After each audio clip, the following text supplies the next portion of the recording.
السلام عليكم. اهلا بكم في فيديو جديد على قناتي خديجة كيتشن. النهاردة جيت لكم بفيديو جديد. عارفة ان انا غبت عنكم فترة طويلة، بس معلش غصب عني سامحوني. احنا دلوقتي في موسم الفراولة، وحبيت ان انا اجيب الفراولة واعملها معاكم مربى. الولاد كلها بيعشقوها وبيحبوها جدا جدا جدا. بيحبوا المربات قوي، خصوصا مربى الفراولة. ف دلوقتي الموسم بتاعها ومتوفرة جدا في الأسواق، وسعرها كمان مناسب. فاستغلوا الفرصة وهاتوها، اعملوها لولادكم. أول حاجة أنا عندي كمية من الفراولة، دولت 2 كيلو من الفراولة. بشيل بس العنقود بتاعها من فوق كده، طبعا هي لسه ما اتغسلتش. قبل ما تتغسل بشيل العنقود بتاعها بالشكل دوت، وبعد كده بغسلها كويس جدا علشان بيبقى فيه رمل واقف على جسمها من بره، فلازم نغسلها حلو جدا حباية حباية. وكمان هنقطعها مربعات صغيرة كده او مكعبات صغيرة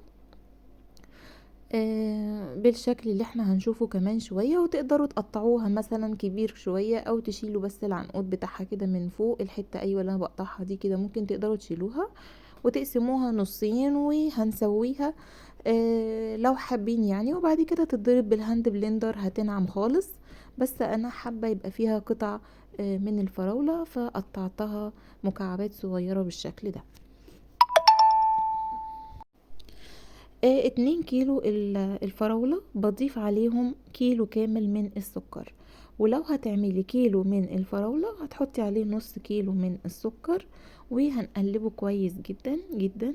والفراولة والمربات عامة من الوصفات اللي بتعمل على يومين مش يوم واحد. اول يوم بنغسلها وبنقطعها وبنحط عليها السكر، وبعد كده بنغطيها وبنبيتها في التلاجة ليلة كاملة، او على الاقل 6 ساعات لحد ما تنزل كل المية بتاعتها، وكمان السكر دوت يدوب بالشكل دوت. طبعا الفراولة برضو نقدر ان احنا نفرزها دلوقتي، وهقولكم على طريقة التفريز كده سريعا. بنجيب الفراولة وبننضفها كويس ونغسلها، ونشيل برضو القمع بتاعها اللي فوق دوت، او الحتة اللي بيبقى فيها العنقودة دي كده من فوق.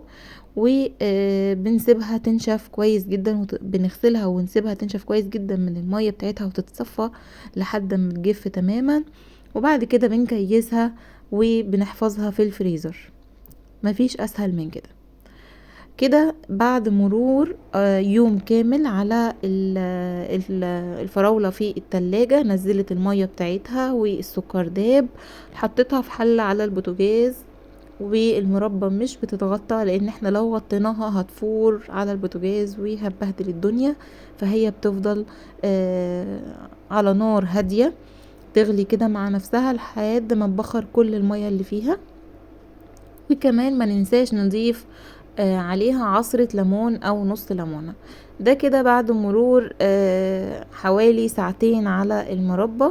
ببتدي ان انا اعمل لها اختبار. شايفين الخط اللي انا عملته ده؟ رجعت المربى تاني لزقت في بعضها، معنى كده ان هي لسه فيها كمية سوائل، فمحتاجة تقعد كمان شوية على البوتاجاز. سبتها حوالي كمان نص ساعة ورجعت اعمل لها اختبار تاني بالشكل دوت.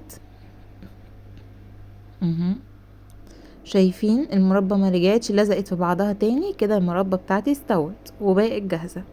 بسيبها بقى تهدى خالص، تبرد تماما. وبكون مجهزة برطمانات ازاز مغسولة كويس ومتعقمة. وبعد ما بردت تماما ابتديت ان انا احطها في البرطمانات واحفظها في التلاجة. ده القوام، جميلة جدا وحلوة قوي. طبعا الكمية عدد البرطمانات بتاعتي كتيرة شوية. هي ال2 كيلو طلعوا معايا البرطمانين الكبار دول، وملوا نص البرطمان الصغير. شايفين القوام ولا الطعم حكاية؟ فطبعا البرطمان اللي احنا هنستخدمه هناكل منه يعني، هو دوت بس اللي يفضل في التلاجة، ونحط الباقي في الفريزر.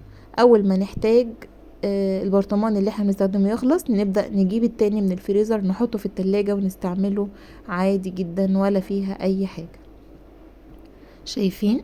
شايفين القوام بجد والطعم ولا احلى من كده. اتمنى ان انتوا تجربوا الوصفة، ان شاء الله هتعجبكم، واشوفكم ان شاء الله في فيديو جديد ووصفة جديدة على قناتي. لو وصلتي معايا لحد هنا ما تنسيش تحطي لايك للفيديو وتعليق حلو واشتراك في القناة، ومع الف سلامة.